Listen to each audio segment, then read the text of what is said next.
There is one conversation which decides whether a relationship survives. Most couples avoid it, and the few who do get it right stay together, while everyone else slowly falls apart. And it's not what you think. It's not talking about needs, it's not cheating, or even breaking up. It's not even really what you say. It's actually much simpler than that. It's how you say it. Because every relationship either survives or falls based on whether the two people can solve things as a team, or whether they quietly fight for control. You see, this idea, it didn't come from a dating coach. It actually came from David Bohm, a researcher studying how communication breaks down between highly intelligent people and governments. And what he discovered doesn't just explain how nations slowly transition from peaceful relationships to war, but his research also explains why couples fight over the small things.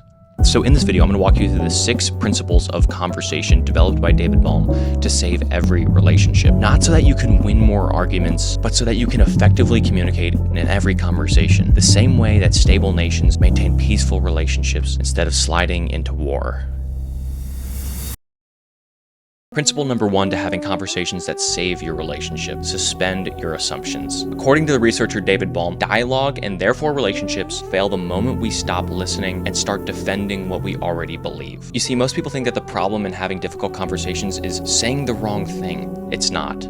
The real problem that most people suffer from is treating our beliefs like facts and our opinions like our identity. So the moment that someone challenges what we believe, it doesn't feel like a disagreement anymore. Rather, it feels like a war. It feels like an attack. The researcher David Bohm's first rule when having conversations that will save your relationship is simple but uncomfortable. Don't get rid of your beliefs when having a conversation. Suspend them. That means you don't argue for your beliefs. That means you don't defend your beliefs. You don't try to prove them. You simply hold them up and look at them together with the person you're communicating with. In relationships, this is the difference between saying, I'm right and you're wrong, and saying, here's how I'm seeing this. Help me understand what I might be missing. You see, one sentence, it invites war. The other sentence invites conversation and dialogue. And that's why conversations, they collapse so fast. At that point, you're no longer trying to understand each other. You're just trying to protect yourselves.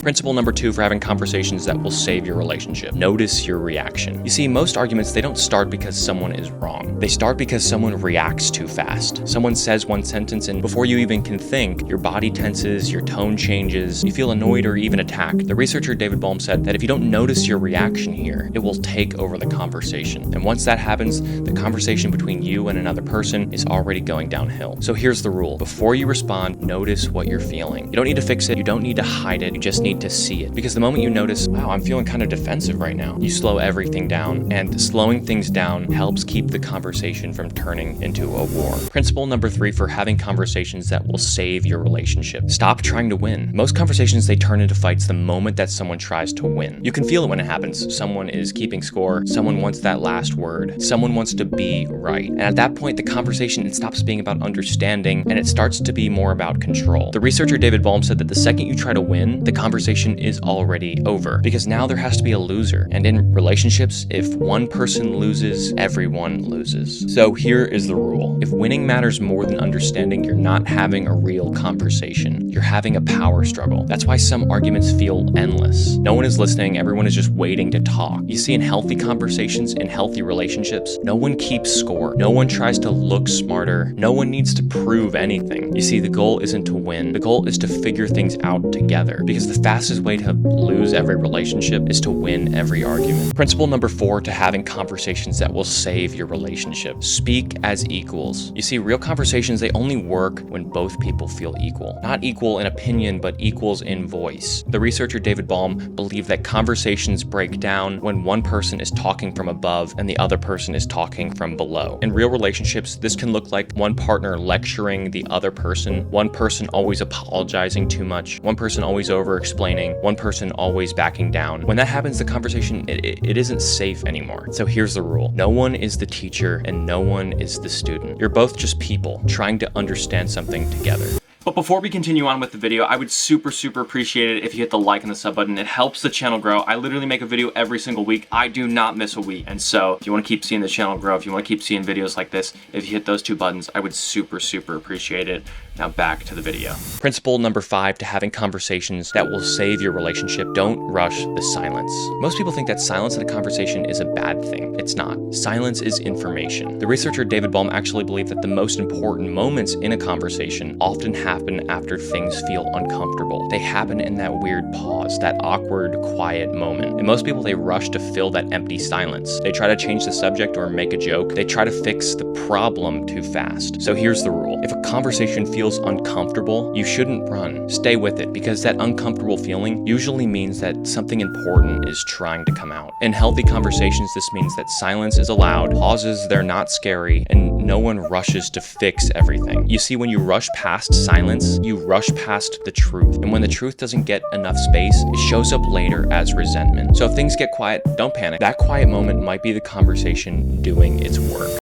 The final principle of having conversations that will save your relationship. Principle number 6, meaning is made together. You see, most people think conversations work like this. One person talks, the other person listens. Then someone figures out who's right, but that's not how real conversations work. The researcher David Bohm said that meaning doesn't live inside of one person. He said that meaning happens between two people. That means that no one walks into a conversation having the truth or having the right answer. You discover the right answer together with your partner. So here's the rule. The goal in a conversation shouldn't be to prove a point. The goal in a conversation should be to understand what's happening between you and your partner. That's why some conversations feel good even when they're hard, and why other conversations feel bad even if you win. You see, in healthy conversations, people build ideas together. New understanding, it shows up, and both people leave clearer than when they came in. Not because one person was right or wrong, but because meaning was created between the two people. When people stop trying to build meaning together, they stop growing together,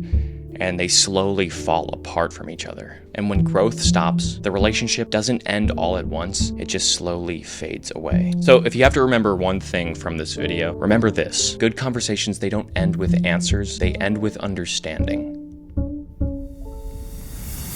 Thank you so much for watching. I super appreciate you. Making these videos takes a long time, a lot of research, a lot of writing, a lot of editing. And so if you hit the like and the sub button, it really means the world to me. It helps the channel grow. Again, I make a video literally every single week. I do not miss a week, and I've been doing that for over a year now. So hitting those 2 buttons really means the world to me. If you want to go a step further though, however, if you put your number in my website, I can text you personally on all the exciting projects that I've got cooking. I've been working on something for 8 months, and I'm finally getting ready to release it. And so if you just put your number in my website, I'll text you personally on when the website is open and when I'm ready to share this massive project that I've been working on. Again, I super appreciate you sticking around to the end of the video. I'll see you next week. Peace and love.